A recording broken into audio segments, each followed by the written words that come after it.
খবরটা পেয়েই দৌড়ে এসেছিল পরমা। নন্দিনীর মেয়ের হঠাৎ করে এমন একটা বিপদে নন্দিনীর পাশে থাকতেই হয়েছে তাকে। কলেজ থেকে ফেরার পথে এক বাইকের ধাক্কায় এমনভাবে হাতে চোট পেয়েছে যে ডাক্তার বলেছেন শুধু প্লাস্টার করলেই হবে না, হাতে প্লেট বসাতে হবে। নন্দিনীর সাথে অপারেশন থিয়েটারের পাশে বসেই পরমা লক্ষ্য করল জয়িতাকে। চোখ মুখ ভার করে একজন ডাক্তারের পিছন পিছন ছুটে চলেছে। সেই ডাক্তারের চেম্বারে ঢুকে কিছুক্ষণ কথা বলার পরেই আবার বেরিয়ে আসে। তারপরে ছুটে যায় সেই ফ্লোরের ইনভেস্টিগেশন কাউন্টারে। সেখানে একটি মেয়ের সাথে কিছু কথা বলে ম্রিয়মাণ হয়ে চলে গেল। অনেক বছর বাদে আজ আবার জয়িতাকে দেখতে পাওয়া তার। জয়িতার চিন্তিত মুখটা পরমার মনের মধ্যে কোথাও একটা সুখের সঞ্চার করেছে যেন। জীবনে তার সবচেয়ে বড় শত্রু বলতে যদি কেউ থাকে তবে সে জয়িতা। জয়িতার চোখের জল দেখতে পাওয়া তার যে কতদিনের প্রার্থনার ফল সে শুধু সেই জানে। নন্দিনীকে বসতে বলে পরমা এগিয়ে গেল সেই মেয়েটির দিকে। তার কাছে গিয়ে জানতে পারল জয়িতার একমাত্র মেয়ে সিঞ্জিতার দুটো কিডনি নাকি নষ্ট। যত তাড়াতাড়ি সম্ভব সিঞ্জিতার কিডনির ট্রান্সপ্লান্ট না হলে মৃত্যুর কোলে ঢলে পড়তে খুব বেশি সময় লাগবে না। খবরটা শুনে ধীর পায়ে পরমা ফিরে এলো নন্দিনীর কাছে। নন্দিনীর পাশে বসে সামনের কাচের জানলা দিয়ে দূরে দৃষ্টি রাখল সে। বাইরে অঝোর ধারায় বৃষ্টি পড়ে চলেছে। এরকমই এক বৃষ্টির দিন ছিল সেদিনটাও। আজ থেকে প্রায় 25 বছর আগের কথা। এইরকমই এক বৃষ্টির দিনে সুনন্দ পরমাকে জানিয়েছিল জয়িতার কথা। জয়িতাকে ছাড়া যে সুনন্দর জীবন অচল তাই স্পষ্টভাবে জানাতে এতটুকুও লজ্জা পায়নি সুনন্দ। তখন সুনন্দ পরমার প্রায় 5 বছরের বিবাহিত জীবন। প্রিয়দর্শিনী তখন 3 বছরের মেয়ে। সুনন্দর সেদিন আকস্মিক অমানবিকতায় আটকে উঠেছিল পরমা। কিন্তু নির্লজ্জের মতো সুনন্দ তখন বলে চলেছিল, আমি তোমাকে বিয়ে করেছিলাম বাবার ভয়ে। তোমাকে বিয়ে না করলে পৈতৃক সম্পত্তি থেকে আমাকে বাদ দিতেন বাবা। তোমার সাথে আলাপ হওয়ার আগেই জয়িতার সাথে আমার প্রেম ছিল, কিন্তু জয়িতাকে বাবা পুত্রবধূ হিসেবে মানতে চাননি বলে আমাকে ত্যায্যপুত্র করার হুমকি দিয়েছিলেন। তাই তোমাকে চুপচাপ বিয়ে করেছিলাম। কিন্তু তোমাকে বিয়ে করার পরেও জয়িতাকে ভুলতে পারিনি আমি। ততদিনে অবশ্য জয়িতারও অন্যত্র বিয়ে হয়ে যায়, কিন্তু আমরা একে অপরকে কিছুতেই ভুলতে পারিনি। বছরখানেক আগে আবার একদিন কলকাতার রাস্তায় দেখা হয়ে যায় জয়িতার সাথে। জয়িতা তখন একটা 1 বছরের সন্তানকে নিয়ে দিশেহারা বিধবা। নিজের ভালোবাসাকে কষ্টে থাকতে দেখতে পারিনি আমি। জয়িতা আমার জীবনে ফিরে আসতে চায়, বলে তুমি ছাড়া আমার কপালে সুখ নেই সুনন্দ, তাই তো বিয়ে করেও সুখী হতে পারলাম না। তোমায় ভুলতে পারিনি বলেই স্বামীকে উজাড় করে ভালোবাসতে পারিনি, তাই তো ঈশ্বর তাকে নিয়ে গেল আর তোমাকে ফিরিয়ে দিল আমার জীবনে। আমায় আর কাছছাড়া করো না তোমার, তাহলে এবার বোধহয় আর বাঁচব না আমি। সেই মুহূর্তটাকে ধরে রাখতে জয়িতাকে নিয়ে উঠলাম এক হোটেলে। মিলন হলো আমাদের, যা আমাদের বহুদিনের কাঙ্ক্ষিত ছিল। তারপরেই ঠিক করি আমি জয়িতাকে বিয়ে করব। ভাবা মাত্রই রেজিস্ট্রারের সাথে দেখা করে বিয়ের ব্যবস্থা করি। প্রায় 8 মাস হয়ে গেছে আমরা আইনত স্বামী স্ত্রী। আমার এক ভাড়া করা বাড়িতে থাকে জয়িতা আর আমাদের ছোট্ট সিঞ্জিতা। আমি অফিসের কাজে বাইরে যাওয়ার নাম করে মাঝে সাঝে সেখানে গিয়ে থাকি। এত দূর বলে সুনন্দ থামে। পরমা ধীরে ধীরে প্রশ্ন করে, এতদিন বাদে এইসব কথা আমাকে শোনালে কেন? সুনন্দ নির্লজ্জতার মাত্রা ছাড়িয়ে বলল, জয়িতাকে এবার এ বাড়িতে নিয়ে আসব। এখন থেকে একসাথেই থাকবো আমরা। এতদিন বাবা বেঁচে ছিলেন বলে আমি কিছু করতে পারিনি, কিন্তু এখন আর বাবা যখন বেঁচে নেই তখন জয়িতাকে ছেড়ে থাকতে আর পারবো না। ও আমার বিয়ে করা বউ আফটার অল। আর আমি কে সুনন্দ? আমি কি তোমার স্ত্রী নই? ওই বাচ্চা মেয়েটা কি তোমার নিজের সন্তান নয়? সুনন্দ এক রাশ রূঢ়তা নিয়ে বলল, তুমি আমার বাবার জেদ ছিলে, যা বাবা চলে যাবার সাথে সাথে আমার জীবন থেকেও মুছে গেছে।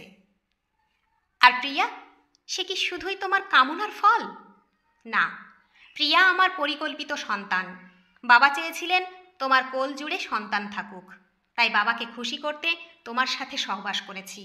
কোনোদিন বুঝতে না দিয়ে তোমার শরীরটাকে আদর করে গেছি, তোমায় বোকা বানানোর জন্য, যাতে বাবা তোমার শুকনো মুখ দেখে আমায় সন্দেহ না করেন। সুনন্দর কথায় কেমন যেন শরীরটা গুলিয়ে ওঠে পরমার। সে চোখের জল মুছে জিজ্ঞেস করে, তা এখন কি করতে চাও বলো? সুনন্দ স্পষ্ট জানায়, তোমাকে এ বাড়ি থেকে চলে যেতে হবে। যদি না যাই? সুনন্দ ক্রূর হাসি হেসে বলে, তোমার সাথে আমার রেজিস্ট্রি হয়নি, তাই আইনত তুমি নও, জয়িতা আমার স্ত্রী। তুমি আমার জীবনে থাকার জন্য লড়াই করতেই পারো, কিন্তু সেক্ষেত্রে তোমার পরিচয় আমার রক্ষিতা ছাড়া আর কিছু থাকবে না। তবে হ্যাঁ, তুমি চলে গেলেও প্রিয়াকে আমি আমার কাছে রাখতেই পারি। দুই বোন একসাথে বড় হবে জয়িতার কাছে, কোনো অসুবিধে নেই। সেদিন সেই এক আকাশ ভাঙা বৃষ্টি মাথায় নিয়েই সুনন্দর ঘর ছেড়ে বেরিয়ে এসেছিল পরমা। সাথে ছিল শুধুমাত্র 3 বছরের মেয়েটা। বাকি যা কিছু সুনন্দর দেওয়া ছিল ফেলে এসেছিল পিছনে। তবে এরকম ক্ষেত্রে আর বাকি মেয়েদের যে কথাটা শুনতে হয় বাপের বাড়ি থেকে, সেই একটু মানিয়ে নিয়ে চল, কথাটা শুনতে হয়নি পরমাকে। পরম যত্নে দাদারা নিজেদের সংসারে জায়গা দিয়েছিল তাকে। শুধু আবেদন একটাই ছিল তাদের, সুনন্দর বিরুদ্ধে লড়াই করতে যাস না, একুল ওকুল দুটোই যাবে।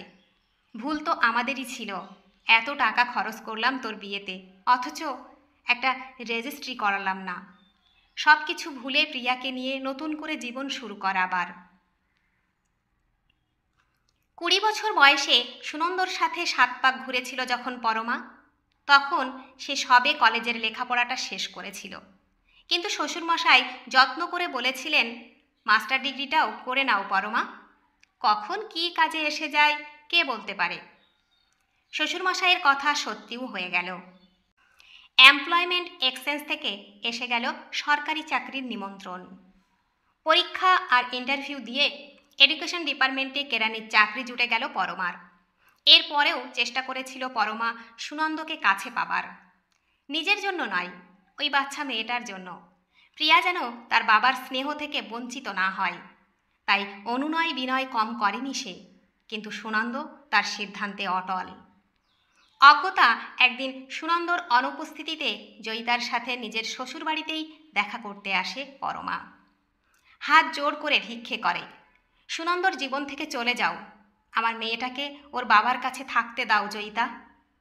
জয়িতা নির্দয়ীর মতো হেসে বলেছিল, সুনন্দর বাবার বড় দেমাক ছিল, তার আমার চেয়ে বেশি তোমাকে যোগ্য মনে হয়েছিল এ বাড়ির বউ হিসেবে। সেদিন তুমি জিতেছিলে, কিন্তু আমার রূপ, তার সামনে তুমি জিতবে কি করে পরমা? তাই তো সুনন্দর সাথে যেদিন আবার আমার প্রথম দেখা হলো, সেদিন রীতিমতো প্ল্যান করে ওকে হোটেলে নিয়ে গিয়েছিলাম, বাধ্য করেছিলাম আমার সাথে সঙ্গম করতে। আমি আমার দেহের সবটুকু কাম দিয়ে ওকে বশ করেছিলাম সেদিনই। টানা 5 ঘন্টা আমার সাথে একই বিছানায় কাটিয়েছে ও। তারপর তোমাকে ওর জীবন থেকে দূর করে দিতে আমার কথা মতোই রেজিস্ট্রি বিয়ের ব্যবস্থা করে। পুরুষ মানুষকে নিজের আঁচলে বেঁধে রাখাও একটা শিল্প, যেটা আমি জানি তুমি জানো না। তাই আজ আইনের চোখে তুমি সুনন্দর রক্ষিতা, আর তোমার মেয়ে একজন রক্ষিতার সন্তান। জয়িতার শেষের কথাটা আর নিতে পারিনি পরমা। চোখের কোণে আগুন এনে সে বলেছিল, আমার অভিশাপ থেকে তোমার মুক্তি নেই। আজকের প্রাপ্তিটুকু নিয়ে আনন্দ করছো, করো, কিন্তু এই প্রাপ্তি একদিন বিষ হয়ে ধরা দেবে তোমার জীবনে। আমার সন্তানকে তুমি রক্ষিতার সন্তান বললে তো? ঈশ্বর শুনলেন সবটুকু। এই বিচার তার আদালতেই হবে একদিন। এরপর থেকে আর সুনন্দর নাম মুখে আনেনি পরমা, তবে জয়িতার নাম নিতে সে একদিনও ভোলেনি। রোজ স্নান করে ভগবানের সামনে মাথা নুইয়ে সে একটাই প্রার্থনা করত, তুমি যদি সত্যি হও তাহলে এ পাপের বিচার করবে তুমি। আমি জয়িতার চোখে জল দেখতে চাই ভগবান। ও কষ্ট পেলে, ও কাঁদলে তবেই আমার জীবনে সুখ আসবে। আমার শত দুঃখের একটাই উপশম, জয়িতার চোখের জল। আমি যেন দেখতে পারি ঠাকুর, ওর সবচেয়ে প্রিয় মানুষ ওর জীবন থেকে চলে যাচ্ছে, আর জয়িতা কিচ্ছু করতে পারছে না। এই 25 বছরে এমন একটা দিন যায়নি যেদিন পরমা জয়িতার সর্বনাশ চেয়ে, জয়িতার চোখে জল দেখতে চেয়ে প্রার্থনা করেনি। আজ এত বছর বাদে জয়িতাকে কাঁদতে দেখে মনের কোণটা খুশিতে কেন ভরে উঠল না, বুঝতে পারল না পরমা। নন্দিনীর মেয়েকে বেডে দেওয়ার পরে নন্দিনীরা সবাই ফিরে গেল। পরমা সেদিন সারা রাত ধরে ভাবল, তার ডাকের জোর কি এতটাই যে সিঞ্জিতাকে মৃত্যুর দোরগোড়ে অবধি নিয়ে যেতে পারে। কিন্তু সিঞ্জিতার ক্ষতি তো সে কোনোদিন চায়নি। সে চেয়েছিল তার মেয়েকে রক্ষিতার মেয়ে বলে অপমান করার প্রতিশোধ। কিন্তু সে প্রতিশোধ কি কারোর প্রাণ কেড়ে নিতে চেয়েছিল? তা তো নয়। এমন সময় প্রিয়দর্শিনীর ফোন আসে। রোজ এরকম রাতেই ফোন করে সে, কারণ সে এখন হার্ভার্ড ইউনিভার্সিটিতে রিসার্চ করছে। মেয়ের আর তার সময়ের দিনরাত্রির তারতম্য, তাই মেয়ের সাথে রোজ রাতেই কথা হয় তার। প্রিয়া তার মায়ের সাথে কথা বলে বুঝল মায়ের মন ভালো নেই। সে জিজ্ঞেস করল পরমাকে, তোমার কি কিছু হয়েছে মা? পরমা অন্যমনস্কতায় বলে, একজনের পাপের ফল কি আর একজন ভোগ করে রে? প্রিয়া স্বাভাবিকভাবে বলে, সে তো জানি না মা, তবে দিদুনকে বলতে শুনেছি এ জীবনের কর্মের ফল নাকি এই জীবনেই ভোগ করে যেতে হয়। তোর বাবার কথা তোর মনে পড়ে প্রিয়া? যে মানুষটা পৃথিবীতে নেই তাকে কেন মনে করতে যাব মা? আর সে আমার জীবনে ছিলই বা কতটুকু? বাবা বলতে যেটুকু স্মৃতি আছে সেটা তো শুধু তার শ্রাদ্ধাদি পালন করা। আমার কাছে বাবা বলে আর কি কিছু স্মৃতি আছে? পরমার মনে পড়ে 1 যুগ হয়ে গেছে সেই প্রতারক মানুষটা পৃথিবী ছেড়ে চলে গিয়েছে। তার চলে যাওয়াতে এতটুকুও কাঁদেনি সেদিন পরমা, শুধু যন্ত্রের মতো নিয়ম রক্ষা করেছিল। সুনন্দ মরে গিয়েও জয়িতাকে মেরে যায়নি। তার চাকরি, প্রভিডেন্ট ফান্ড, গ্র্যাচুইটি, বাড়ি, সম্পত্তি, ব্যাংক ব্যালেন্স সব কিছুর উত্তরাধিকার করে গেছে জয়িতা ও তার মেয়েকে। নিজের মেয়ের জন্য ফুটো করিও রেখে যায়নি। প্রিয়া পুরো সম্পূর্ণ শতাংশ স্কলারশিপ নিয়ে পড়তে গেছে। তবুও তাকে এত দূর নিয়ে আসতে কম মাথার ঘাম ফেলতে হয়নি পরমাকে। তখনও ঈর্ষাই হোক বা জয়িতার কাছে হেরে যাওয়াতেই হোক, মনে মনে জয়িতাকে সর্বসন্ত হওয়ার মনোকামনাই করেছিল সে। সেই রাতে মেয়ের সাথে খুব বেশি কথা বলল না আর পরমা। পরের দিন সিঞ্জিতার ডাক্তারের সাথে দেখা করে জানল মেয়ের চিকিৎসা করাতে গিয়ে জয়িতা নাকি প্রায় সর্বসন্ত হয়ে গেছে, এমনকি মাথার উপরের ছাদটাও বিক্রি করে দিতে হয়েছে। কিন্তু তবুও বোধহয় শেষ রক্ষা হবে না। খুব তাড়াতাড়ি একজন কিডনি ডোনার না পেলে হয়তো আর সিঞ্জিতাকে বাঁচানো যাবে না। ডাক্তারের সাথে কথা বলে মনের মধ্যে কোথাও একটা সন্তুষ্টি অনুভব করল পরমা। দীর্ঘ 25 বছর ধরে যে মনোবাসনা সে করে গেছে, ঈশ্বর তা অক্ষরে অক্ষরে পূরণ করেছেন। প্রিয়ার হকের যা কিছু জয়িতা কেড়ে নিয়েছিল তার সব কিছু আবার ঈশ্বর কেড়ে নিয়েছেন ওর থেকে। এর থেকে বড় স্বস্তি আর কি আছে তার? ঈশ্বর তাকে যুদ্ধে জয়ী করে দিয়েছেন, এই তার পরম প্রাপ্তি। ডাক্তারের সাথে আরও বেশ কিছুক্ষণ কথা বলে নার্সিংহোম থেকে বেরিয়ে এলো পরমা।